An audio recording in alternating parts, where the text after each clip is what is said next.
వాళ్ళ మీద దాడి చేసి ఎవరిని కూడా కౌన్సిల్ సభాభవనంలోకి లోపలికి వెళ్లకుండా ఎవరైతే వైఎస్ఆర్సీపీ మద్దతుదారులు ఉన్నారో వాళ్ళందరినీ కూడా నిన్న వాళ్ళ కొట్టడము, తిట్టడము, బయటికి తోసేయడము అంతా చేసి వాళ్ళు చాలా హంగామా చేసి అక్కడ స్థానిక శాసనసభ్యులు మరియు వాళ్ళ యొక్క అనుచరుల వీరంగం సృష్టించినటువంటి పరిస్థితి నిన్నంతా కూడా మనం చూసాం.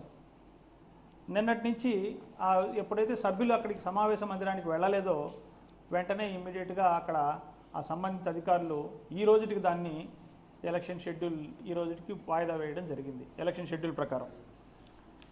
షెడ్యూల్ ప్రకారం ఈరోజు వాయిదా వేసి ఈరోజు జరగాల్సినటువంటి ఎన్నిక ఈరోజు ఉంటే ఈరోజు ఆ ఎన్నికను ఏ విధంగా అయినా కూడా జరగకుండా ఆపాలి, లేదు వీళ్ళందరూ ఎవరు రాకుండా పోతే వాళ్ళు తనంతట తానుగా వాళ్ళు డిక్లేర్ చేసుకోవాలి అనేటువంటి ఒక దురుద్దేశంతో ఈరోజు ఈ ఎన్నికను ఈరోజు మళ్ళీ కూడా ఆ ఎన్నిక నిర్వహించే క్రమం ఈరోజు ఈ కూటమి ప్రభుత్వం మొదలుపెట్టినటువంటి పరిస్థితి.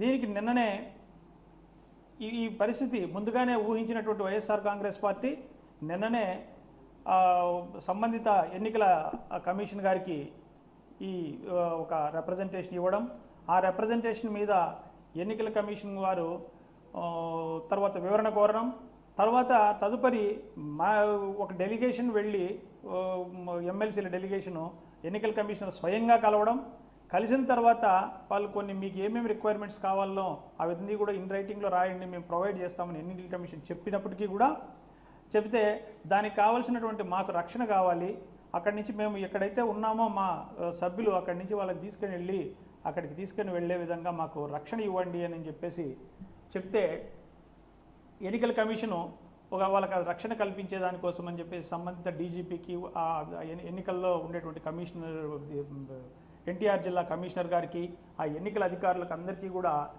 ఒక మెమో ఇవ్వడం జరిగింది, వీళ్ళకి కావాల్సినటువంటి రక్షణ కల్పించండి అని.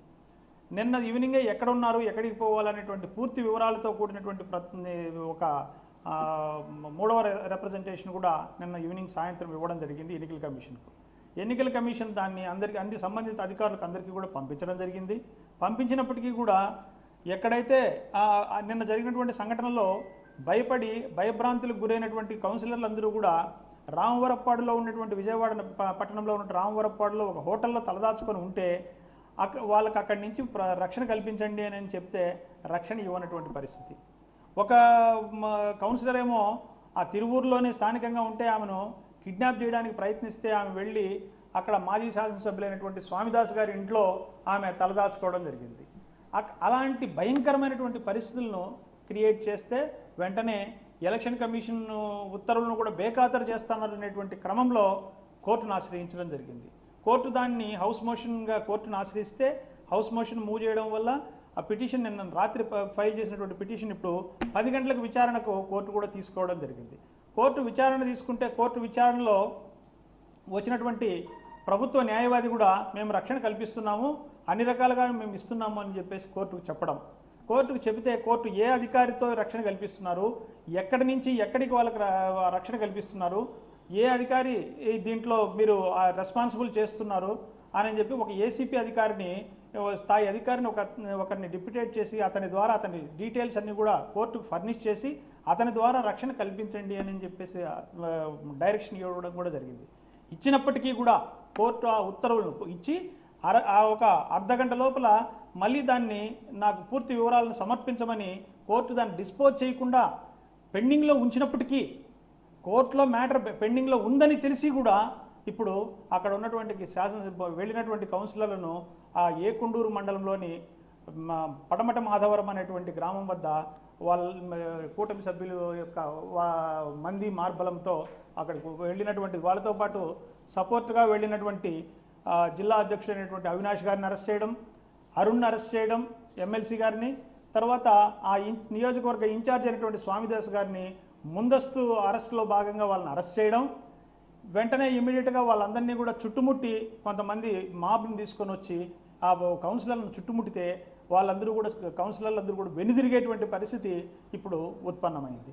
ఎందుకంటే వాళ్ళను అక్కడి సమావేశానికి వెళితే వాళ్ళు ఓడిపోతారు, కానీ ఎలాగైనా కూడా వీళ్ళందరూ లేకుండా ఆ సమావేశాన్ని వాయిదా వేసి చట్టంలో ఉండేటువంటి లొసుగులను ఆధారం చేసుకొని ఈ నెక్స్ట్ టైం నోటిఫికేషన్ వచ్చినప్పుడు కోరం లేకుండా ఎన్నిక జరిగితే ఆ రోజు ఎవరిని రానికుండా ఆ అవసరమైనటువంటి ముగ్గురో నలుగురో సభ్యులు వెళ్ళి ఈ ఎన్నికను ఏకపక్షంగా డిక్లేర్ చేసుకునేటువంటి కుటిల ప్రయత్నం ఈరోజు ఈ రాష్ట్ర ప్రభుత్వం చేస్తుంది అంటే ప్రజాస్వామ్యం అనేది ఈ రాష్ట్రంలో ఉందా, ప్రజాస్వామ్యం అనేది ఏ పరిస్థితుల్లో ఎంత దూరంలో ఉంది అనేది ఊహకు కూడా అందనటువంటి క్రమం ఈ రాష్ట్రంలో కనపడుతుంది.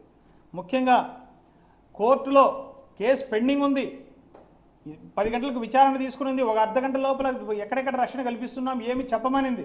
ఒకవైపున పోలీసులు ఇంత దుర్మార్గమైనటువంటి చర్య పూనుకోవడం అనేది నిజంగానే చాలా దౌర్భాగ్యం. ఈ రాష్ట్ర ప్రజలు చేసుకున్నటువంటి దౌర్భాగ్యమో ఏమో తెలియదు, కానీ ప్రజాస్వామ్యం అనేది ఈ రాష్ట్రంలో కూని అయిపోయిందని మాత్రము మనము చెప్పక తప్పదు. ఓకేనా? హైకోర్టులో ఆల్రెడీ పిటిషన్ పెండింగ్లోనే ఉంది. ఈ విషయాలన్నీ జరిగిన విషయాలన్నీ కూడా ఇప్పుడు కోర్టుకు విన్నవించబోతున్నాం. కోర్టు వారు దీని మీద ఖచ్చితంగా చట్టపరమైనటువంటి చర్యలు తీసుకునేటువంటి పరిస్థితి, సంబంధిత అధికారులను అయితే మాత్రం చట్ట ప్రకారం అన్ని చర్యలు తీసుకుంటుంది కూడా. ఎందుకు అంటే కోర్టు పిటిషన్ పెండింగ్లోనే ఉంది.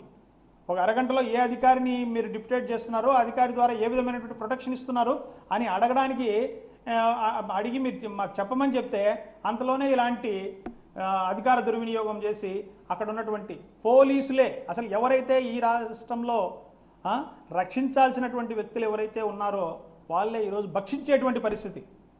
నిన్న మనం చూసాం లైవ్లోనే అంతా కూడా ఒక కార్పొరేటర్ను తన అందరూ ఉండంగానే ఆమెను కార్పొరేటర్ని బలవంతంగా తీసుకొని పోవడానికి ప్రయత్నం చేయడం, ఆమెను తీసుకొని పోవడం, లేదంటే నీ భర్త మీద కేసు పెడతామని చెప్పడం, లేదంటే మీ బంధువుల మీద కేసు పెడతాం, అడ్డుకుంటే మీ బంధువుల మీద కేసు పెడతామని చెప్పడం లైవ్లో మనం ప్రత్యక్షంగా కూడా అన్ని టీవీ ఛానల్స్ కూడా కవర్ చేసినాయి, మనం ప్రత్యక్షంగా చూసినటువంటి పరిస్థితి.